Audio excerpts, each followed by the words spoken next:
कुलदीप आज कांग्रेस पार्टी से जुड़ा होता या मुस्लिम परिवार से होता तो कब की सजा उसके इसको जमानत नहीं मिलने वाली थी। हमारे देश में अगर कोई हिंदू मुस्लिम की बात है तो वहाँ न्याय मिल जाएगा। अगर बीजेपी पार्टी से जुड़ा हुआ कोई नेता है तो उसको न्याय की उम्मीद आप छोड़ दीजिए। बीजेपी में बैठे लोग वो बलात्कार भी करेंगे, मर्डर भी करेंगे, बहुत सारे घोटाले करेंगे, लेकिन उनका कोई कुछ बिगाड़ने वाला नहीं है, क्योंकि उन्होंने गले में बीजेपी का पट्टा डाल रखा है। और जिसने बीजेपी का पट्टा डाल रखा है वो मोदी जी अपने आप उनको बचा लेते हैं।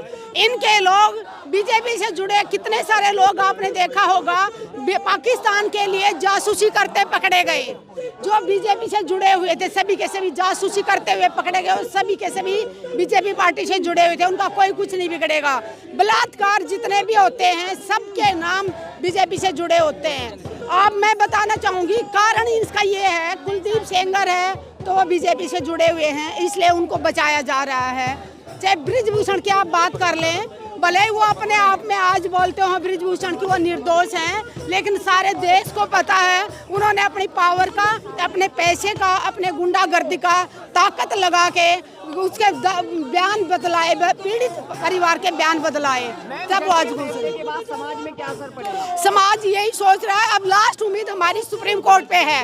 बाकी सभी कोर्टों से हमारा विश्वास उठ चुका है। पहले हम हमेशा सोचते थे अगर पुलिस में न्याय नहीं मिला, पंचायत में न्याय नहीं मिला तो हम कोर्ट जाएंगे, लेकिन आज दिल्ली हाई कोर्ट ने ये साबित कर दिया कि कोर्ट भी गुलाम बन चुकी है। दिल्ली हाई कोर्ट भी सरकारों की गुलाम बन चुकी है। भाजपा के बड़े नेता है कुलदीप सेंगर। नहीं, ऑर्डर गलत है। नहीं, हाई कोर्ट का अच्छा हाई कोर्ट का गलत है, बिल्कुल गलत है। उसकी जमानत नहीं जो होनी चाहिए थी। जो लोग निर्दोष हैं उनको, निर्दोषों को, लोगों को जेल में डाला जा रहा है, बलात्कारियों को खुला छोड़ा जा रहा है। योगी जी का एनकाउंटर जो योगी जी से मैं तो उम्मीद कर रही हूँ, योगी जी ने कहा था कि अगर बेटी के साथ छेड़छाड़ होगी तो अगले चौराहे पे यमराज मिलेगा। योगी जी यमराज को भेज दिए और कुलदीप सेंगर को गिरफ्तार करवा दीजिए। देख करके योगी का ये सिर्फ अगर कुलदीप, मैंने बोला कुलदीप अगर मुसलमान परिवार से आया होता या कांग्रेस पार्टी से जुड़ा होता तो उसको जमानत नहीं मिलनी थी, ये गारंटी के साथ कह रहे हैं। अगर कुलदीप सेंगर भी मुसलमान होता तो आज उसके घर पे बुलडोजर चल रहा होता। अदालत, आपको लगता है अदालत निर्दोष है, वो मतलब निष्पक्ष जांच कर रही है? बिल्कुल नहीं। आज की अदालतें भी सरकार की गुलाम बन चुकी हैं। चाहे आज महिलाएं देवी समान हैं। हमें देवी नहीं बनना कि कोई भी आके हमें दूध डाले या पानी डाले, हमें जिंदा महिलाएं हैं, हमें जिंदा रहने दीजिए, इज्जत के साथ, सम्मान के साथ। हमें देवी पत्थर की मुझे नहीं, हमारे देश में पत्थर की मूर्तियों को पूजा जाता है और जिंदा बेटियों को नोच नोच के खाया जाता है। और उन बेटियों को न्याय दिलाने के लिए मैं उस उन्नाव की बेटी की हिम्मत की दाद देती हूँ।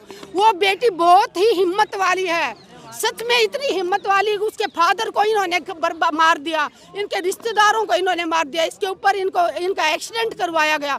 उसके बाद उस बेटी ने हिम्मत दिखाई और वो दिल्ली में इंडिया गेट पे आके न्याय के लिए आवाज उठा रही है। तो पूरे देश की माताओं बहनों का फर्ज बनता है। बकाया जा रहा है पीड़िता को, उस माता को बकाया जा रहा है, पीड़ितों को बकाया जा रहा है, और आप गुंडे को और बलात्कारी को बाहर खुला छोड़ देंगे। और दूसरा जो कह रहे हैं कि 5 किलोमीटर तक पीड़िता के पास नहीं रहेगा, अरे वो बलात्कारी है वो, और बाकी आसपास की लड़कियों को भी खतरा है उससे। जैसे कुत्ता पागल हो जाता है तो कुत्ते के 2 ही रास्ते होते हैं, या तो उसको बांध के रखें या उसको गोली मार दें। तो जो बलात्कारी होते संस्कारी पार्टी से, तभी तो ये बलात्कारियों को छुड़ा के माला डाल रहे हैं। बिल्किस बानो के बलात्कारियों को इन्होंने बाहर निकलवाया, माला डाली, तब कहते हैं देश विश्व गुरु बन रहा है। नहीं, ये देश विश्व गुरु है क्या? अगर बलात्कारियों को बाहर निकालो और उनका माला पहनाओ। इनके घरों में बेटियां नहीं हैं। और सजा हुई, आसाराम को सजा हुई। किसके दोस्त थे? आशाराम के साथ कौन खड़ा था? जाके मोदी जी खड़े थे उनके साथ। इनके गुरु भी ऐसे हैं और इनके चेले भी ऐसे ही हैं। आज देश में सिर्फ बीजेपी हिंदू मुस्लिम कर रही है ये। और मैं दूसरी बात बता दूं ना, ये हिंदुओं के हैं, कहीं वो भगवान डाल के खुश हो रहे हो कि मोदी जी हिंदुओं के लिए बहुत कुछ करने वाले हैं। मोदी जी किसी का कुछ नहीं करेंगे, ना हिंदू के हैं ये, ना मुसलमान के हैं, ना क्रिश्चियन के, ना सरदार। एक बात नहीं, आप देखिए जब मस्जिद को तोड़ा तोड़ा जा रहा था लोग खुश हो रहे थे, जब मदरसे को तोड़ा जा रहा था लोग खुशियां मना रहे थे। जब आप ये देखिए इन्होंने स्कूलों का भी नंबर आया, मंदिरों का भी नंबर आया, तो ये हिंदुओं के भी नहीं है। इसलिए आंख खोल लो, ये सत्ता में बैठे लोग सिर्फ व्यापारी हैं और 4 पैसे जहां इनको ज्यादा मिलेंगे ये वहीं जाएंगे। अडानी अंबानी के साथ। तो ये जो मंत्री बैठे हैं, ये जो बलात्कार करते हैं, वो बलात्कारी क्या परमिशन लेके करते हैं? बेटियों का बलात्कार कर दिया, बेटी के साथ अपहरण कर लिया, तब उनको परमिशन दी थी क्या पुलिस ने? और कह रहे कि फंसाया जा रहा है, मेरे साथ यही हुआ था, उसको सही सबको पता है, ब्रिजभूषण का सबको पता है कि वो अपने पैसे के बल पे, बाहुबली के बल पे पीड़िता के बयान बदलाए गए थे, सबको पता है। मंत्री जी बड़े खुश हैं, हाँ, लगा रहे हैं। तो गुंडे कोई अच्छा बोलेगा, उनके दोस्त भी तो वैसे ही होंगे। मोदी जी ने कहा 3 महीने में सारे बलात्कारी जो नेता होंगे सजा मिलेगी, फास्ट ट्रैक कोर्ट बना दिया है। अच्छा, सबको नेता को सजा मिले तो फिर तो बीजेपी पार्टी तो खत्म ही हो जाएगी लगभग, क्योंकि 70% तो बीजेपी में बलात्कारी बैठे हैं। सजा दो ना। अच्छे लोग हैं भाजपा में। संस्कार, ये संस्कार होता होगा बलात्कारियों को माला पहनाना, लड्डू खिलाना, ये हिंदू मुस्लिम करने से कुछ नहीं होगा। देश की माताओं बहनों से अपील करती हूँ, जहाँ पर भी बेटियों के या किसी के साथ अन्याय होता है, सारी माताओं बहनों को मिलकर आवाज उठानी होगी। अगर आप पार्टी में बैठोगे, संगठनों में बैठोगे, जाति धर्म में बैठोगे, तो हम माताओं बहनों को घरों से उठा के कानून का लूप होल्स बता रहे हैं कि लूप होल्स का फायदा उठाया है कानून के। तो कानून तो रहा नहीं ना। मैं कह रही हूँ सुप्रीम कोर्ट पे भरोसा है, भरोसा नहीं है। नहीं सीबीआई पे कैसे भरोसा करे? सीबी हो, ईडी हो, सारे के सारे, एक भी विभाग ऐसा नहीं है जिस पे बीजेपी ने अपना कब्जा नहीं कर रखा हो। सब जगह इन्होंने अपने आरएसएस के, मोदी जी का बिल्कुल भरोसा नहीं, योगी जी का भरोसा नहीं। योगी जी ने कहा था अगले चौराहे पे यमराज मिलेगा। योगी जी बुलडोजर चला दो, आप कुलदीप सेंगर के घर पे भरोसा कर लेंगे हम। तो आपके जनता के हिसाब से फैसले होने चाहिए? नहीं, जनता के हिसाब से नहीं, न्याय तो सबके लिए बराबर है। संविधान में जो लिखा है कानून कानून के हिसाब से तो इनकी तो कानून के हिसाब से तो उनको उम्र कैद हुई थी कानून के लिए।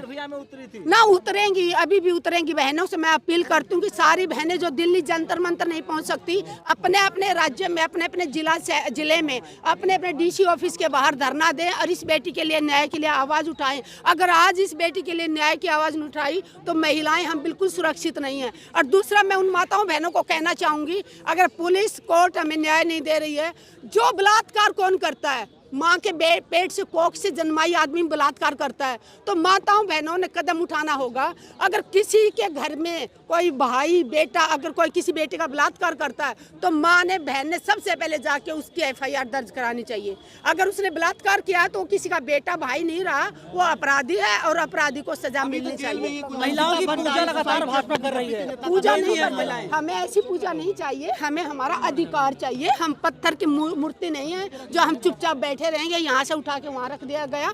हमें हमारे अधिकार चाहिए। और दूसरा, उन लोगों को बताना चाहूंगी, जय कहते हैं, जय बोलने में कोई बुराई नहीं है। आप जय बजरंगबली बोलो, चाहे अल्लाह अकबर बोलो, वाहे गुरु की जय बोलो, उससे कोई फर्क नहीं पड़ता। वो आपकी श्रद्धा है, आप किस चीज को मानते हो, लेकिन आप जबरदस्ती किसी पे थोप नहीं सकते। इंसानियत जिंदा रखो, इंसानियत जिंदा रखो। जाति में आप किसी भी धर्म को मानो, वो आपका निजी मामला है।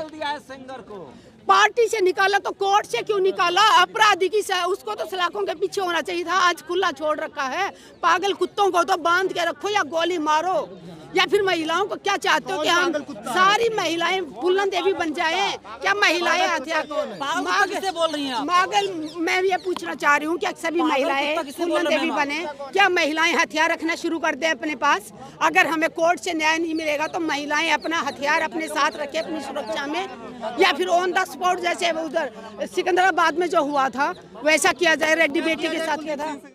मैं ये कहना चाहूंगी कि जल्द से जल्द उसको वापस गिरफ्तार किया जाए। उसकी जमानत जेल में ही है वो तो जमानत क्यों भेजा? नहीं, उसके फादर मर्डर केस में नहीं, वो उसको भी झूठा कर देंगे। भंडारी का मामला जो है, अंकिता भंडारी को किसकी वजह से मरी? अंकिता भंडारी बेचारी छोटी बच्ची, वो अपना शरीर बेचने के लिए तैयार नहीं थी। ये चाहते कि देश की बेटियों को वैश्या बनाना चाहते हैं क्या? अगर कोई गरीब परिवार की बेटी कोई अपने घर परिवार को चलाने के लिए कहीं नौकरी कर रही है तो ये उसका फायदा उठाने की कोशिश करे। अंकिता भंडारी को बेचारी को जबरदस्ती किसी नेता को पास भेज रहे थे। गौतम बोल राजनीति छोड़ दूंगा, नेता के पास भेज रहे थे। जब उसने मना किया तो बेचारी को मार डाला और उसको गायब कर दिया। तो मैं यही कहना चाहूंगी कि बेटियां डरो मत। अगर हमें देखो जिंदगी में एक ही बार जिंदगी मिली है, हम सम्मान के साथ, सबसे बड़ा हमारा इज्जत है, सम्मान है। हम अपने सम्मान के साथ माताओं बहनों ने, ना तो कोई पद बड़ा है ना कोई भी कुर्सी बड़ी है, सबसे बड़ा हमारा सम्मान है। तो सम्मान के साथ कभी समझौता ना करो। क्या कहेंगे जो बैठी महिलाएं तो महिलाओं के नाम पे कलंक है सारी की सारी। लेकिन राष्ट्रपति मैडम से मैं अपील करती हूँ कि आप आदिवासी परिवार से आती हैं, लोगों का आपको बिठाया गया था कि आदिवासी परिवारों का सुधार होगा, लेकिन जब से राष्ट्रपति जी को कुर्सी में बिठाया गया है, आदिवासियों को बेघर किया गया है। सारे जंगल काटे जा रहे हैं, आदिवासियों के घर तोड़े जा रहे हैं। तो बुलडोजर चलाना है तो योगी जी कुलदीप सेंगर के घर पे चला के दिखाए, तब मैं मानूंगी योगी जी सच्चे हितैषी हैं बेटियों के। योगी जी का इनकाउंटर भी कर